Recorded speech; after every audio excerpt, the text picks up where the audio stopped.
and welcome. I'm your host, Americles, master of the hiatus, perhaps rivaling Kentaro Miura, author of Berserk. It is therefore fair to say that any remaining fans I have are now fellow strugglers. So hello, fellow strugglers. Today I want to talk about Social Security. And is this something that Millennials and Generation Z will never get? So let's party like it's 1935 and get into introductions. So, Social Security. It's the promise of a steady paycheck when you're old and decrepit. In the olden days, when it was first signed into law, Social Security was marketed as a piggy bank that you pay into during your working years, such that when you're too old to work, or become disabled, or die, your family continues to get money. But it's not really a piggy bank, as we're about to learn. In 1935, Franklin Delano Roosevelt signed Social Security into law. Social Security, in a nutshell, is a safety net for retirees or disabled workers.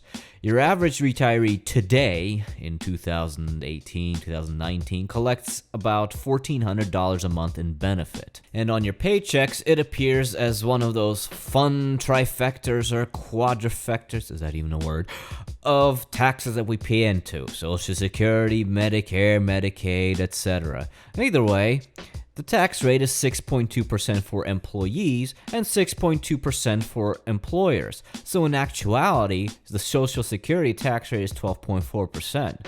So for instance, if you were self-employed, you'd pay the entirety of that 12.4%. Now, the amount you actually get paid out by the time you retire depends on a number of factors, such as your retirement age and how much money you earned while working. The younger you retire before hitting 67, the less your benefit. Either way, your maximum monthly Social Security check today would be about $2,860. And that's if you were a G and earned $133,000 for 35 years straight. Now let's talk about Millennials and Social Security. 80% of Millennials, according to a Transamerica study, say that they're worried that Social Security won't be there for them by the time they By the time they retire.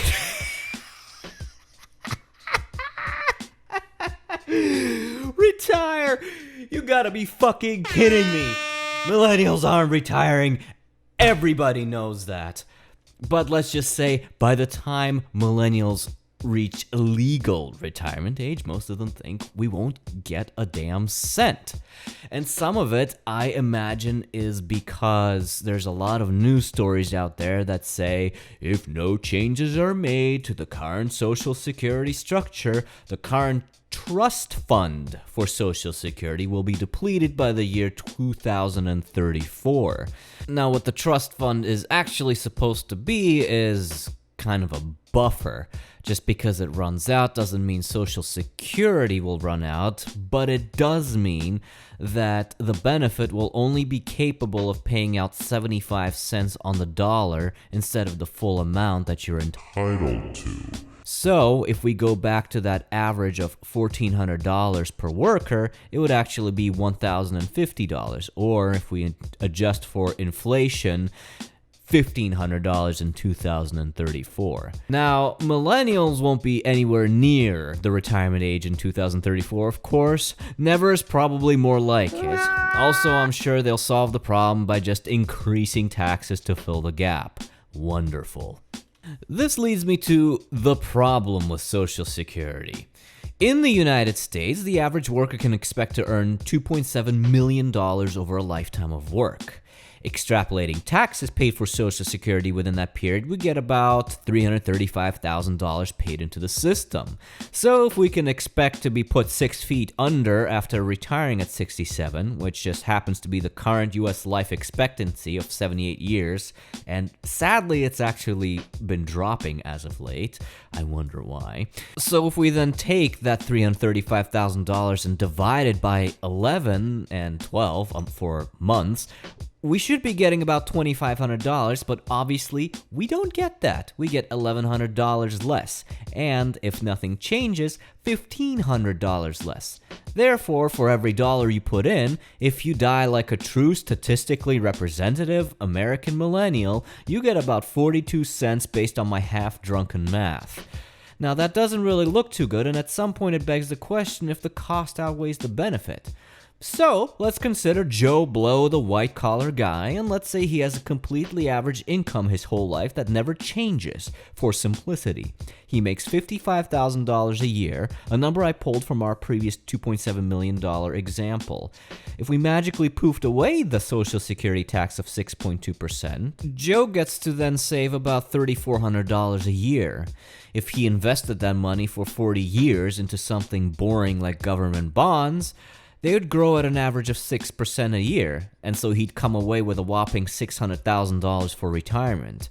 So, if he dies 11 years after retirement, he'd actually be making $4,500 a month, which in effect is exactly what he made while working, except he has all the free time in the world to enjoy that money. Which isn't bad, it's a hell of a lot more than $1,400 or worse, $1,000 if the trust fund gets depleted. Now hold the goddamn phone for a minute. Earlier I said Social Security tax is actually 12.4% if you factor in your employer. So, if Joe Blow's employer also threw that $3,400 into the same government bonds, Joe Blow gets to enjoy being a fucking gangster. Because he'd have $1.2 million saved for retirement, or $9,000 a month for 11 years. So here's some final thoughts. Social Security in and of itself is not necessarily a bad idea, because my previous example presupposes that Joe Blow never gets sick or never has the misfortune of becoming disabled, because if he did, and we didn't have Social Security, he'd kinda be shit out of luck. What really concerns me is, hey, where the fuck did my money go? Most people can barely survive as it is on their full income. And Social Security, by the time millennials are of retirement age, will probably only constitute 25% of their original income. So if I can barely picture myself surviving at 100% of my income, I cannot really picture myself surviving at only a quarter of that. And I think that would be the case for most people. Millennials are often credited with killing various institutions due to their love of avocado toast. But the reality is that young people are objectively poorer than previous generations. So it makes perfect sense that we're not buying diamonds, cars, or whatever the fuck they want us to buy. Since many of us were sold this idea that going to college equaled a better life, then seeing how this advice turned out to be a huge pile of shit, it kind of made us question everything. And so, question that line on your checks for Social Security.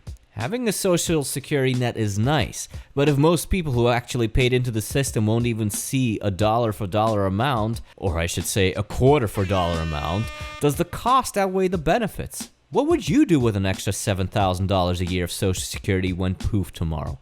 Let me know in the comments below. Thank you for listening, and as always, please like and subscribe.